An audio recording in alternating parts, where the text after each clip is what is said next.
அனைவருக்கும் வணக்கம். இப்போ பச்சை பட்டாணி ஒரு 2 கிலோ வாங்கிட்டு வந்து உரிச்சிட்டு க்ளீனாக வந்து கழுவி வச்சுருக்கோம்.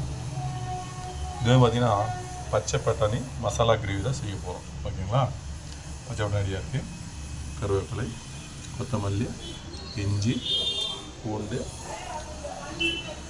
உப்பு, சாம்பார் வெங்காயம், கடுகலப்பு, மிளகு, ஜீரகம், சோம்பு, ஒரு பெரிய வெங்காயம், கரம் மசாலா 1 டீஸ்பூன், வீட்டு மிளகு 2 டீஸ்பூன் இருக்கும், தக்காளி வந்து 1/2 கிலோ எடுத்துருக்கோம். எண்ணெய் வானில் ஊற்றியாச்சு. இந்த மசாலா வந்து தாளிச்சிட்டு அரைக்க போகிறோம். ஓகேங்களா? எண்ணெய் வந்து போட்டிருக்கோம். ஃபஸ்ட்டு பார்த்திங்கன்னா அந்த சோம்பு, ஜீரகம், மிளகு போட்டுடலாம்.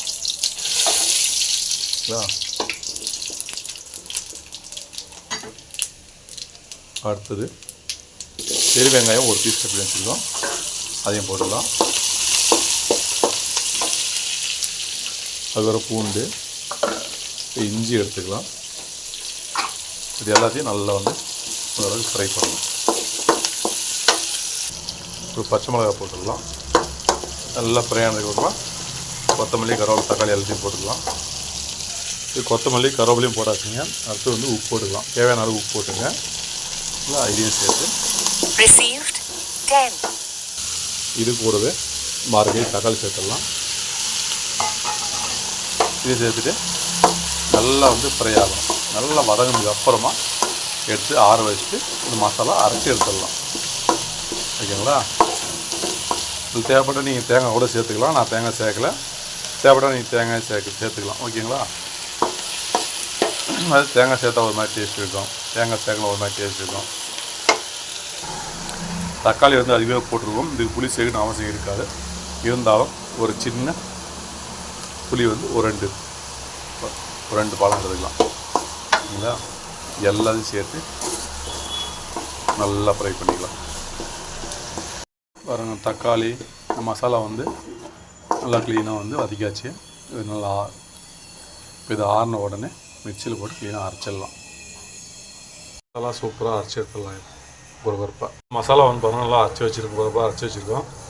இப்போ பச்சை பட்டாணி மசாலா கிரேவி செஞ்சிடலாம். ஓகேங்களா? பச்சை மிளகா, மிளகாய்த்தூள், கரம் மசாலா, கடுகலப்பு, சின்ன வெங்காயம், கருவேப்பிலை, கொத்தமல்லி, இவ்வளோ தாங்க. இதை வச்சு சூப்பரான ஒரு பச்சை பட்டாணி மசாலா கிரேவி செஞ்சிடலாம். ஓகேங்களா? அப்போ எண்ணெய் சூடாகிடுச்சு. கடுகலை போட்டுடலாம். கடுகு உரிஞ்சிச்சு. இது சாம்பார் வெங்காயம் ஒரு 100 கிராம் போட்டுடலாம். நல்லா வந்து ஃப்ரை பண்ணிங்க. நல்லா ஃப்ரை ஆகணும்.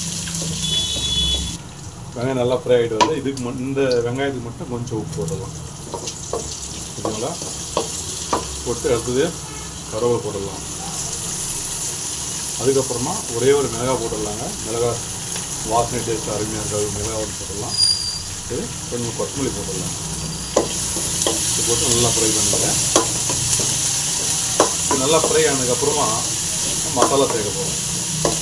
அரைச்சி வச்சுருக்கோம்னா அந்த மசாலா சேர்த்துடலாம். நல்லா ஃப்ரை ஆகிருக்கு. இந்த அளவுக்கு ஃப்ரை ஆன போதுங்க. இப்போது நம்ம மசாலா வந்து சேர்த்துக்கலாம்.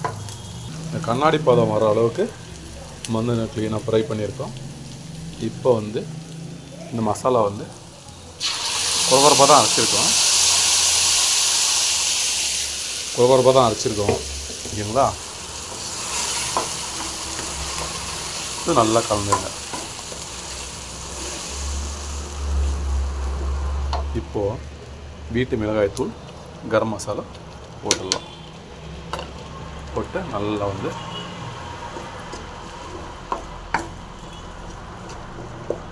நல்லா கலக்கிங்க.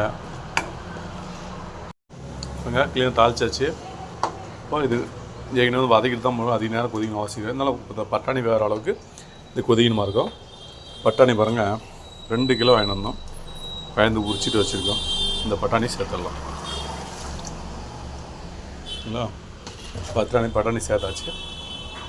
நல்லா வந்து இந்த பட்டாணி வந்து வேகிறது ரொம்ப நேரம்லாம் ஆகாதுங்க. நம்ம சீக்கிரமாக வெந்துடும். ஒரு 10 நிமிஷம் இருந்தால் போதுங்க, க்ளீனாக வெந்துடும்.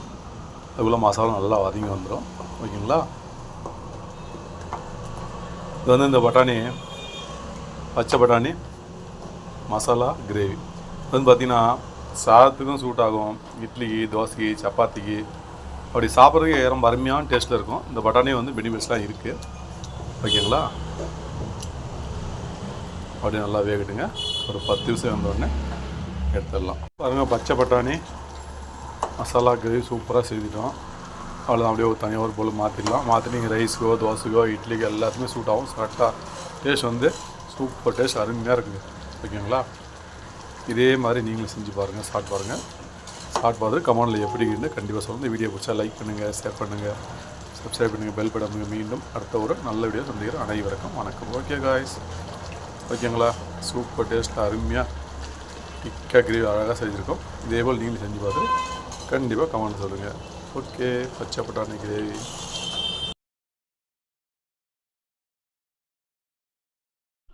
பச்சை பட்டாணி மசாலா கிரேவி சூப்பராக செய்திருக்கோம்.